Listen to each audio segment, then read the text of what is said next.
Hello guys! Hello! Para to sa lahat ng Scorpio. Scorpio, tingnan natin ko ng messages, vibration ng number 2222 portal opening, portal gateway opening to. So, tingnan natin ko ano yung message para sa lahat ng Scorpio ng portal opening nito. Ano bang mag-o-open sa'yo? Okay. Oh, reverse to. Nako. Okay, naka-reverse to. So, ibig sabihin yan, Scorpio, comment down below if you resonated dito siguro marami kang talagang, ito yung energy mo simula pa. Nakikita ko last year ba to Battle of the Blues. Okay? Merong mga Scorpio na ang dami-dami yung gustong gawin. Marami kayong mga plano sa buhay, mga positive change ideas, mga inspiration, but naka-reverse siya. So, sinasabi sir dito na mayroong mga Scorpio ngayon na parang nawawalan sila ng pag-asa. Nawawalan sila ng pag-asa or nawawalan sila ng focus sa kung ano yung goals nila dati. Siguro ang dami yung plano dati. Diba? Marami kayong plano dati. Tapos ngayon, bigla siyang gumuho. Parang ganon. Nakikita ko sure dito na kailangan mong magising dyan sa kinalalagyan mo. Diba? Parang merong mga Scorpio ditong masyadong emosyonal, masyadong negative yung aura nila, negative yung emotion, negative lahat. So, make sure lang na alisin natin yan bago dumating yung February 22, 2025. So, comment down below Scorpio if ngayon worried ka, stress ka, or marami kang mga pinanghihinayangan sa buhay, kailangan mong i-let go. Alisin mo yan kung ang bigat niyan sobrang bigat niyan. Okay? Wow. Meron ditong Scorpio na babae na siguro may isang lalaki na iniisip ka. Or siguro, eto ay, like for example lang to Scorpio. Ikaw ay may asawa, ikaw ay may live-in partner, ikaw ay may karelasyon, boyfriend, girlfriend, hindi natin alam yung gender. Kaya ano man yung gender mo, kaya hindi na natin sasabihin babae o lalaki. In a relationship ka committed. Pwedeng kasal, pwedeng live-in, pwedeng boyfriend, girlfriend. Ang problema dito, siguro nagkakagusto ka sa ibang tao. And siguro, nagkaroon kayo ng mutual understanding and nagplano kayo behind the back of your partners na magsimula ng bagong buhay with him, with her, or kung kanino man. Kaso lang, sa ngayon, medyo nagbago yung ihip ng hangin. Para ngayon, hindi ka na interesado sa taong ito. So, yung taong ito, ay iniisip niya kung paano kanya makukuha. Comment down below if you resonated. If you're not resonated, ayos lang. Pero kung resonated ka dyan, nako, I hope na wala kang paiiyakin. I hope na walang masasaktan. Kasi, especially sa usaping ganyan, ang bilis ng karma niyan, guys. Or siguro, matagal yung karma sa iba. Pero, yung karma niyan, dala-dala mo hanggang sa generation mo. Diba?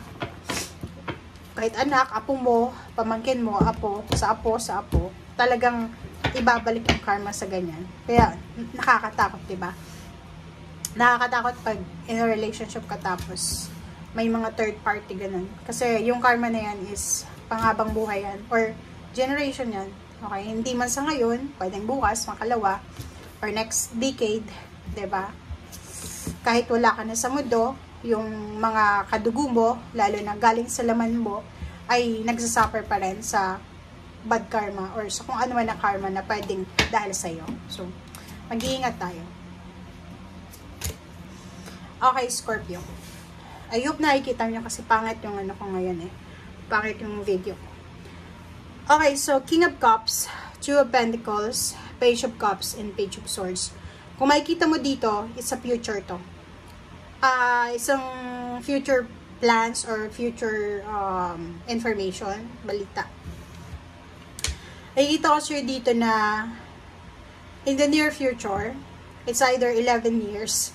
11 years from now, or pwedeng sa November 2025 or November 2026. Or December. Nakikita ko siya yun na posibleng may relationship na papasok sa buhay mo or may babubuo na relationship, involved ka. Ang problema lang dito, may Three of Swords. 'Di ba? Kasasabi ko lang sa'yo niyan eh. Okay lang naman, 'di ba? Okay lang naman kung single. Kung single ka, siguro yung masasaktan dito is yung mga biyanan mo. Like, hindi biyanan, yung parents ng nagugustuhan mo or parents mo. Kasi pwedeng hindi sila pabor sa relationship nyo. But, if you're in a relationship, really in a relationship, may anak, if ever lang, by November or by December 2025 or 26, if ever lang, magbago yung takbo ng isip mo, sumama ka dito, mag-ingat ka kasi itong Three of Swords na ito, itong sakit na to, na ibibigay mo sa puso ng taong ito, ay babalik yan sa'yo. Kahit sabihin natin na yung pinakamabilis na ito is 3 days, 3 weeks, 3 months, 3 years, 3 decades, pwedeng 3 generation pa. Diba? So, kailangan nating mag-ingat, guys. Sobrang ingat ang kailangan mong gawin. Kung makikita mo, nandito yung King and Queen of Cups. Ikaw, ang pinaka foundation mo talaga is family. Foundation mo talaga is pamilya. Yung wini-wish mo na sana bigyan ako ng pamilya na perfect. Pero sasabihin ko sa'yo dito, nandito yung King and Queen of Cups. Kahit nandito yan, sinasabi sa'yo na mayroon kang the devil eh. Sinusunod ka eh. Alam mo kung bakit ka sinusunod ng temptation? Kasi mayroon dyan sa puso mo na may gusto ka eh, na gawin, pero hindi mo magawa. 'Di ba? Parang sinusunod ka ng temptation kasi pwedeng yung kasalukuyan mong karelasyon hindi mo talaga mahal or nakikipagrelasyon ka lang sa kanya dahil siguro nakabuntis ka or nabuntis mo. Yung parang responsibilidad ba sa anak. So, comment din below kasi meron ditong the devil eh. Ang nakikita ko dyan, it's either sa loob ng trabaho, yung temptation. Basta third party to guys posibleng sa loob ng trabaho, yung temptation, part of like mga acquaintances mo. Pwedeng sa loob ng negosyo, mag-partner sa negosyo, mag-partner sa kung ano man, tapos biglang nagkaganda ng, alam mo yun, naluto yung emotion nila, nagkagustuhan. And dito sa Two of Pentacles, sinasabi ng barahan na isa din sa mga rason kung bakit nananawa ka na sa relationship mo ngayon, kasi yun nga, yung goals mo, emotional and financial, hindi mo nakuha. Kasi masyado kang nakafocus sa outcome eh, na parang iniisip mo na parang happy relationship, perfect job, yung parang ganun. Pero walang ganun sa mundo, guys, okay? And wala tayong control kung ano yung dumarating sa atin, yun yung para sa atin. Kasi kahit, like, for example, ikaw, gusto mong may asawa ka na, tapos nakikita mo yung mga tao sa ibang bansa or sa mga social media accounts. So, wow, si kapitbahay ko nakapag-asawa ng foreigner, yung isa naman mayaman, iba sila eh. Ibig sabihin, yung journey nila is iba para sa'yo. Pwedeng ikaw, isa ka destiny ka na magtrabaho sa Pilipinas or makapag-asawa ng Pinoy. But, destiny nga yun eh. Kahit anong gawin natin, kahit anong kontrolin natin, babalik at babalik tayo doon. So, like for example, nakawala ka dyan sa relationship na yan. Pero, alam mo yung karma, yun yung sabi ko, pag nag-send out tayo ng good karma din yung babalik. Okay, nakaalis ka sa relationship na yan, na parang hindi ka na masyadong in love sa partner mo. Okay, may bago ka. Siguro sa una masaya, mga decades, and then, basta, mahirap sabihin, basta yung sinasabi ko sa'yo, huwag kang papasok sa temptation. Like, for example, sa third party relationship. Kasi yun yung alam mo ba yung relationship, siya yung malakas talagang dahilan kung bakit kinakarma yung ibang tao. Okay? Nasa ko yun eh, nasa page ko yun, nung simula pa lang na pinost ko na siya. Hahanapin ko siya, ipopost ko ulit. Kasi parang related yun ito sa'yo eh, na napapaligiran ka ng temptation. It's either mga kaibigan mo, employer mo, boss mo na sinasabi sa'yo, no, hiwalayin mo na yan, ganyan, ganito. Wala kang magiging buhay na maganda yan, which is mali yun, guys. Okay?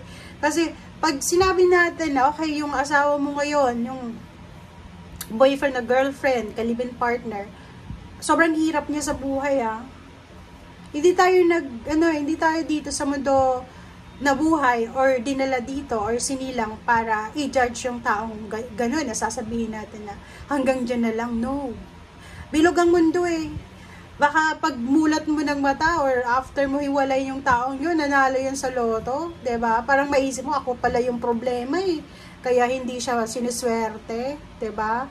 So, think before you decide kung ano man, okay? So, if you're not resonated dito, ayos lang. Kasi ito resonated doon sa may mga third party or sa may mga medyo marami silang gustong gawin.